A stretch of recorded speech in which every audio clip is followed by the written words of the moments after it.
Nabi saya berbeda dari yang lain. Ketika seorang anak lahir, sering ada ketidakmurnian yang menyertainya. Namun ketika Nabi saya lahir, aroma harum menyebar ke seluruh tempat. Sebuah kelahiran yang luar biasa. Anak-anak biasa menjalani hitan beberapa hari setelah lahir, tetapi Nabi saya, Shallallahu Alaihi Wasallam, lahir sudah dihitan, suci dan bersih, dikelilingi oleh aroma berkah. Bidan, Kalimah, sangat terpukau. Dia kagum pada anak yang luar biasa ini, bertanya-tanya siapa dia. Syifa binti Asad, ibu dari Abdurrahman, memegang bayi itu dan juga terkejut. Anak seperti apa ini? Katanya dengan heran. Ketika dia meletakkan bayi itu, Nabi saya, Shallallahu Alaihi Wasallam, bergerak, dan setelah hanya 10, 15, 20 menit, dia berpindah ke sisi tubuhnya, meletakkan tangannya di tanah, dan bersujud. Bayangkan, bahkan dalam masa bayinya, dia sudah menunjukkan kepada dunia pentingnya sholat. Kepada orang-orang di Toronto dan orang-orang beriman di seluruh dunia, sujud ini adalah pesan yang kuat. Aku membawa kalian hadiah berupa sholat. Jangan pernah meninggalkannya. Dalam momen pertama kehidupannya, Nabi saya, Shallallahu Alaihi Wasallam, menunjukkan sholat dengan melakukan sujud panjang. Saat dia mengangkat kepalanya, cahaya terang memenuhi ruangan. Dia mengangkat jarinya, dan seluruh ruangan diterangi dengan cahaya ilahi. Ini bukan kelahiran biasa. Ini adalah kedatangan Rasulullah. Syifa, yang diliputi keajaiban, memeluk bayi itu dalam pelukannya, memandanginya dengan takjub. Tiba-tiba, atap rumah terbuka, dan awan turun ke dalam ruangan, memenuhi ruang dengan kabut tebal. Dalam kabut itu, bayi itu tersembunyi dari pandangan, dan dari dalamnya, terdengar suara, anak ini ditakdirkan untuk kebesaran.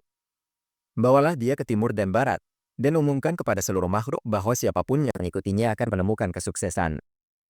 Mereka yang berjalan di belakangnya akan menemukan jalan menuju keselamatan. Mereka akan mencapai surga. Tetapi mereka yang berpaling akan tersesat. Suara itu melanjutkan, diberikan padanya etika Adam, pengakuan Syed, kesabaran Nuh, persahabatan Ibrahim, pengorbanan Ismail, kebijaksanaan Lut, kefasihan Salih, penerimaan Ishak, kabar gembira Yakub, kecantikan Yusuf, kekuatan Musa, keberanian Yusya, cinta Daniel, martabat Ilyas, kelembutan dalam berbicara seperti Daud, kesabaran Ayub, kemurnian Yahya, dan perjuangan Isa. Dan berikan padanya sifat-sifat semua nabi sebelumnya. Sungguh, ketika Nabi saya, Shallallahu Alaihi Wasallam, lahir, Allah menanamkan padanya sifat-sifat 124.000 nabi, memberinya status yang tak tertandingi. Selama 63 tahun hidupnya, dia akan menjalani kebajikan ini. Siapa yang bisa benar-benar memahami kedudukan Nabi saya, selain Allah sendiri? Tidak ada nabi lain yang menangis untuk umat mereka saat mereka meninggal. Namun Nabi saya, Shallallahu Alaihi Wasallam, ketika meninggalkan dunia ini, menangis untuk umatnya. Hatinya berteriak, umatku, umatku. Dia adalah satu-satunya nabi yang perhatiannya terhadap umatnya tidak pernah berhenti, bukan di dunia ini, bukan di akhirat. Bahkan saat kematian mendekat, dia meninggalkan kita dengan pesan yang kuat. Jangan tinggalkan sholat, dan tunjukkan kasih sayang kepada yang lemah di antara kalian. Ini adalah warisan yang dia tinggalkan untuk umatnya, mendesak kita untuk tetap terhubung dengan Allah melalui sholat dan berbelas kasih kepada mereka yang membutuhkan.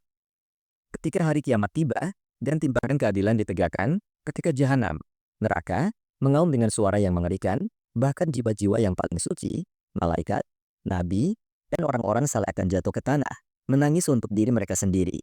Nafsi, nafsi, diriku, diriku.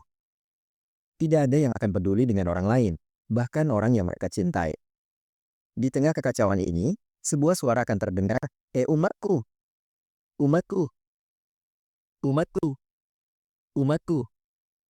Suara itu tak lain adalah Nabi saya, Muhammad, Shallallahu Alaihi Wasallam. Sementara yang lain akan khawatir tentang keselamatan mereka sendiri, Nabi saya akan memohon kepada Allah untuk umatnya. Ketika dunia melihat ke atas, mereka akan melihat Nabi saya yang tercinta berdiri dengan tangannya terangkat dalam doa, memohon, "Ya Allah, umatku. Ya Allah, umatku." Dia tidak pernah melupakan umatnya, bukan dalam kehidupan, bukan dalam kematian, dan bukan di akhirat. Bahkan ketika semua nabi lain akan khawatir untuk diri mereka sendiri, dia masih akan memohon untuk umatnya. Inilah Muhammad Mustafa, Shallallahu Alaihi Wasallam, yang terpilih. Inilah Muhammad Al-Arabi, Shallallahu Alaihi Wasallam, Rasul Allah yang tercinta. Allah menamai Rasulnya yang tercinta Muhammad, Shallallahu Alaihi Wasallam, yang terpuji, dan Ahmad, Shallallahu Alaihi Wasallam, yang paling terpuji. Sama seperti nama Allah tidak mengandung tanda diakritik, begitu pula nama Muhammad. Hal yang sama dapat dikatakan untuk nama Ahmad. Nama Allah terdiri dari 4 huruf, begitu juga dengan nama Muhammad dan Ahmad. Ketika Allah merancang syahadat, dia melakukannya dengan keseimbangan yang sempurna. Frasa, La ilaha illallah, mengandung 12 huruf, dan Muhammadur Rasulullah juga mengandung 12 huruf. Simetri ini mencerminkan keharmonisan ilahi dalam hubungan mereka. Di wilayah India, Pakistan, dan Bangladesh, banyak yang menyebut Allah sebagai Ibhuda, yang tidak salah. Namun, dengan rendah hati saya memohon, marilah kita membiasakan diri memanggil Allah dengan nama aslinya, Allah. Sementara, di Huda, ia adalah terjemahan yang berarti yang tidak diciptakan. Allah adalah nama yang mencakup semua sifat ilahinya. Saudara-saudari, saya berdiri di sini dengan tangan terangkat, mendesak kita semua untuk memeluk jalan sejati Muhammad, Shallallahu Alaihi Wasallam. Kehidupan ini sementara, dan saat mata kita tertutup, kehidupan baru dimulai. Jangan terjebak oleh kesenangan dunia yang cepat berlalu.